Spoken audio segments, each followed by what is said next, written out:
সমাগত পঞ্চায়ত নিৰ্বাচনক লৈ ঢিং সমষ্টিৰ মৈৰাধ্বজ পঞ্চায়তৰ ভোটাৰে কি কয় কেনে প্ৰতিনিধি বিচাৰে ভোটাৰ পঞ্চায়তে ৰাইজৰ মনৰ অনুভৱ বিচাৰি আমাৰ প্ৰতিনিধি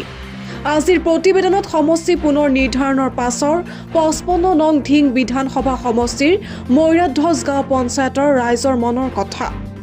বিগত বৰ্ষসমূহত চৰকাৰী উন্নয়নমূলক কামত ব্যাপক অনিয়ম আৰু দুৰ্নীতিৰ অভিযোগ উত্থাপিত কৰিছে পঞ্চায়তখনৰ সচেতন ভোটাৰে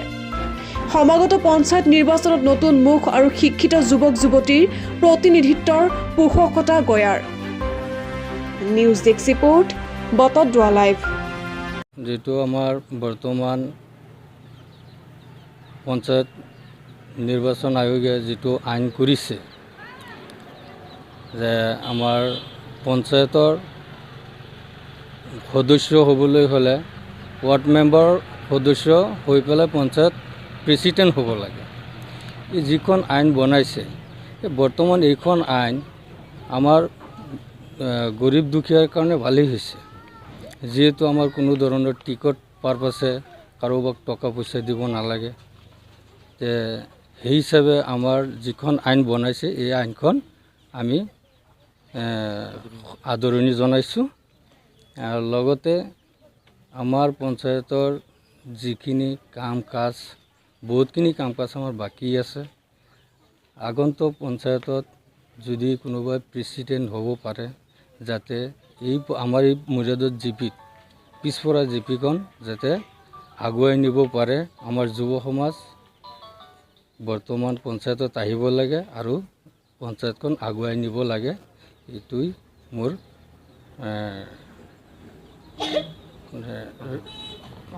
সমাপ্ত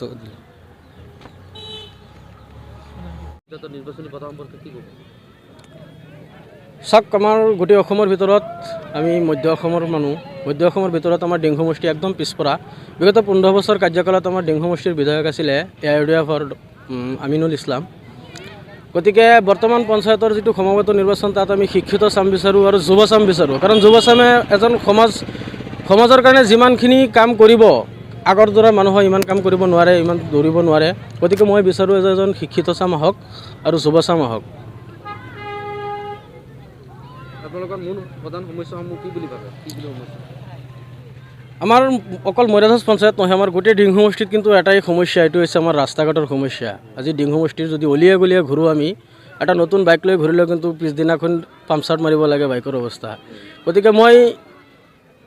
ৰাইজক প্ৰশ্ন কৰিব বিচাৰোঁ বা সুধিব বিচাৰোঁ যে আপোনালোকে কেনেকুৱা পাইছে ডিং সমষ্টিত ঘূৰি আৰু আমাৰ আমিনুল ডাঙৰীয়া ক'ত থাকে ঢিঙত থাকে নে গুৱাহাটীতে থাকে যদি তেখেতে ঢিঙত ঘূৰিলে হয় ডিং সমষ্টিৰ অলিয়ে গলিয়ে ঘূৰিলে হয় তেন্তে ৰাস্তা ঘাটবিলাক দেখিলে হয় ৰাস্তা ঘাটবিলাক কেনেকুৱা অৱস্থা দেখিলে হয় কিন্তু মই সম্ভৱতঃ ভাবোঁ আমিনুল ডাঙৰীয়া চাগে ঢিঙত নাহে কাৰণ তেখেত গুৱাহাটীতে থাকে বছৰীয়া 1 কোটি টকা এটা MLA ফাণ্ডত বছৰে 1 কোটি টকা আহে কিন্তু 15 বছৰত হয়তো 15 কোটি টকা পাইছে কিন্তু 15 কোটি টকা তেখেতে কৰিলে কি ব্যক্তিগতভাৱে শুনিলোঁ 2-3টা ডিলাৰ খুলিছে পেট্ৰল পাম্প খুলিছে বাকী একো উন্নতি মই দেখা নাই তেখেতৰ মানে ৰাইজৰ পইচা দিয়ে কৰিছে নহ'লে আৰু কি কিন্তু কিবা এটা সাহায্যৰ কাৰণে গ'লে কিবা এটা উন্নতিৰ কাৰণে গ'লে যদি ৰাইজৰ সমস্যাৰ কাৰণে গ'লে তেখেতে কয় আমাৰ চৰকাৰ নাই এনেও চৰকাৰ AIUDFৰ চৰকাৰ আগন্তুক দিনত সম্ভৱত নাহে অসমত হ'ব বুলি কিন্তু কৰিব কি তেখেতে ভৱিষ্যতে আপুনি ছাত্ৰ নেতৃত্বৰ লগত জড়িত গতিকে সমাগত নিৰ্বাচনত কিবা নিৰ্বাচনত দৰকাৰ কথা কিবা ভাবিছে নেকি কিবা আছে নেকি নাই আচল কথাটো হ'ল ৰাজনীতি হয়তো মই ছাত্ৰ ৰাজনীতিৰ লগত জড়িত আছোঁ আগৰ পূৰ্বৰ পৰাই মই ছাত্ৰসকলৰ লগত আছোঁ কিন্তু বৰ্তমান মই পঞ্চায়ত নিৰ্বাচনত মই নেখেলোঁ কাৰণ মোৰ এতিয়া লিখা পঢ়া শেষ হোৱা নাই আৰু মই সিমানভাৱে যোগ্য হৈ উঠা নাই কিন্তু আশা আছে ভৱিষ্যতত মই যোগ্য হৈ লওঁ যাতে ৰাইজৰ সমস্যা মই সমাধান কৰিব পাৰোঁ গতিকে ভৱিষ্যতত দেখা যাব কিন্তু এই বছৰ মই নেখেলোঁ আপোনাৰ পঞ্চায়তৰ ৰাইজক ভোটাৰসকলক কি আহ্বান জনাব মই মোৰ মৈৰাধ্বজ পঞ্চায়তৰ সকলো ভোটাৰ ৰাইজক সচেতন ৰাইজক মই এটাই আহ্বান জনাম যে আগন্তুক যি পঞ্চায়ত নিৰ্বাচন আহি আছে আপোনালোকে এজন ভাল প্ৰাৰ্থী তথা যোগ্য প্ৰাৰ্থীক ভোট দিয়ক যাতে আপোনালোকৰ সমস্যা সমাধান হয় এজন দুখীয়া মানুহ যাতে আপোনাৰ এজন ৰাজনৈতিক যিসকলে ইলেকশ্যন খেলিব যে সভাপতি বা AP মেম্বাৰ তথা ZPC বা নিজৰ ৱাৰ্ড মেম্বাৰ উল্লেখযোগ্য যে ৱাৰ্ড মেম্বাৰজন ভাল মানুহ হ'ব লাগিব সত্যবাদী আৰু শিক্ষিত হ'ব লাগে নিৰ্বাচন আমাৰ এতিয়া লাহে লাহে লাগি আছে আৰু সময় আছে আৰু আহিব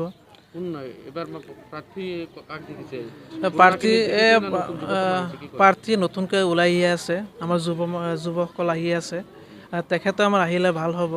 আমাৰ গাঁৱৰ যিখিনি মানুহ আছে আৰু সিহঁতে যে আমাক আঁকোৱালি লয়, ত আমাৰ গাঁওখন মানে উন্নতজনৰ ফালে যাব। আৰু আগন্তুক পঞ্চায়ত নিৰ্বাচনত যি চৰকাৰে যি প্ৰস্তুতি চলাইছে যে পঞ্চায়তৰ সদস্যসকলৰ 10জন ৱাৰ্ড মেম্বাৰেহে সভাপতি নিৰ্বাচন কৰিব। অৱশ্যে এইটো ভালেই লাগিছে, কিয়নো বহুত মানুহে পঞ্চায়তৰ প্ৰেচিডেণ্টৰ কাৰণে প্ৰতিদ্বন্দ্বিতা কৰে আৰু ৱাৰ্ড মেম্বাৰ যিকোনো লিখা পঢ়া নথকা ব্যক্তিকো ৱাৰ্ড মেম্বাৰ উঠাই দিয়ে। সেইটোৰ পৰা আমি ভালেই পাইছোঁ, যাতে মানে সদায়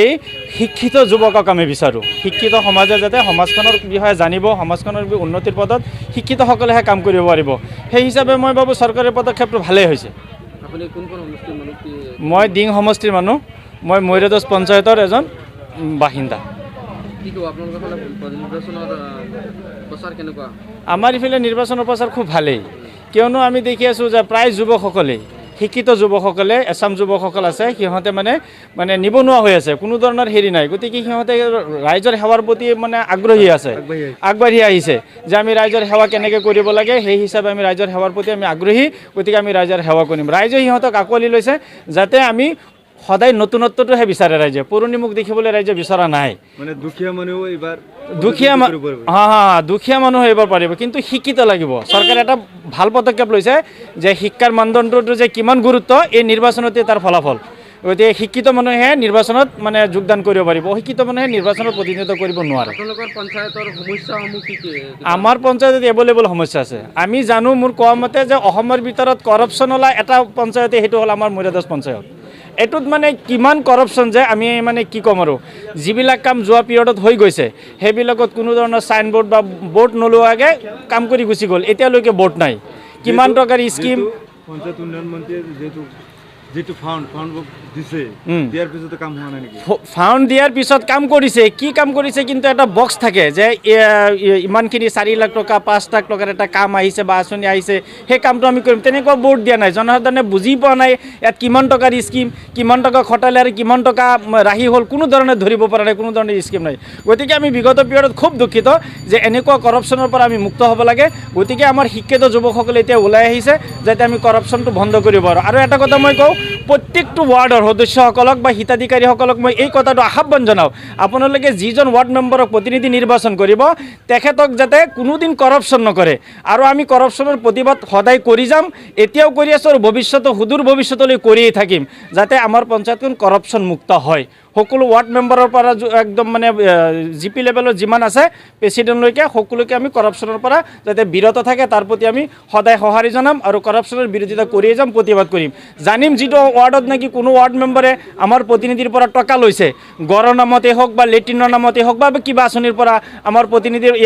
আমাৰ হিতাধিকাৰৰ পৰা টকা লৈছে, আৰু সেই হিতাধিকাৰীয়ে যদি আমাক অৱগত কৰায়, তেতিয়াহ'লে তাৰ বাবে আমি তীব্ৰ প্ৰতিবাদ দাঙি ধৰিম। কিয় এনেকুৱা কৰাপশ্যন কৰিব? কৰাপশ্যনক আমি কেতিয়াও এলাও নকৰোঁ। আপোনালোকৰ পঞ্চায়তত আমি জনামতে যাতায়াতৰ খুব অসুবিধা আৰু কৃত্ৰিম বানৰ সমস্যা। এই ক্ষেত্ৰত বিগত পঞ্চায়তৰ প্ৰতিনিধিবিলাকে কিবা কাম কৰিছে নাই। আমাৰ কৃত্ৰিম বানৰ যি সমস্যা, ৰাস্তা ঘাটৰ যি সমস্যা, অলপ বৰষুণ হ'লে, কিংকিঙীয়া অলপ বৰষুণ হ'লে মানে ঘৰৰ পৰা ওলাব নোৱাৰে, যাৰ বাবে আমি গাড়ী চাড়ী লৈ মানে ঘৰতে থাকিব লাগে, খোজকাঢ়ি লৈ আহিব লাগে, খোজকাঢ়ি আহিব পৰা নাযায়, এনেকুৱা সমস্যা। কিন্তু তাৰ প্ৰতি আমাৰ পঞ্চায়তত কোনো ধৰণৰ উন্নয়নৰ কাম হোৱা নাই, কোনো ধৰণৰ উন্নয়নৰ কাম হোৱা নাই। যদি কিবা ক'বলৈ যায় মানুহে যে আমাৰ ৰাস্তা এখন লাগে, তেতিয়া সিহঁতে কৈ দিয়ে যে না, ৰাস্তাৰ মানে স্কিমে গভৰ্ণমেণ্টে লোৱা নাই, এইবিলাক আঁচনি গভৰ্ণমেণ্টে এতিয়া নিদিয়ে, পিছত দিব, এইবিলাক লাংফাং কৰি মানে সময়টো শেষ কৰিলে। কিন্তু এতিয়া আমি দেখিছোঁ, আমি যিবিলাক গাঁওবাসী ভুক্তভোগী, সিহঁতে ভুক্তভোগীতে আছোঁ, কিন্তু আমাৰ এই সমস্যা সমাধান হোৱা নাই। সেইবুলি এইবাৰ 2025 যিটো নিৰ্বাচন পঞ্চায়তত হ'ব, এছাম যুৱক, শিক্ষিত যুৱক, হায়াৰ ছেকেণ্ডেৰী পাছ, BA পাছ, গ্ৰেজুৱেশ্যন লোৱা যুৱকসকল উলিয়াই আহিছে, যাতে এই ৰাইজৰ এই সমস্যাৰ পৰা কেনেকৈ হাত সাৰিব পাৰে, কেনেকৈ সমাধান হ'ব পাৰে, তাৰ প্ৰচেষ্টাহে যুৱকসকল আগবাঢ়ি আহিছে।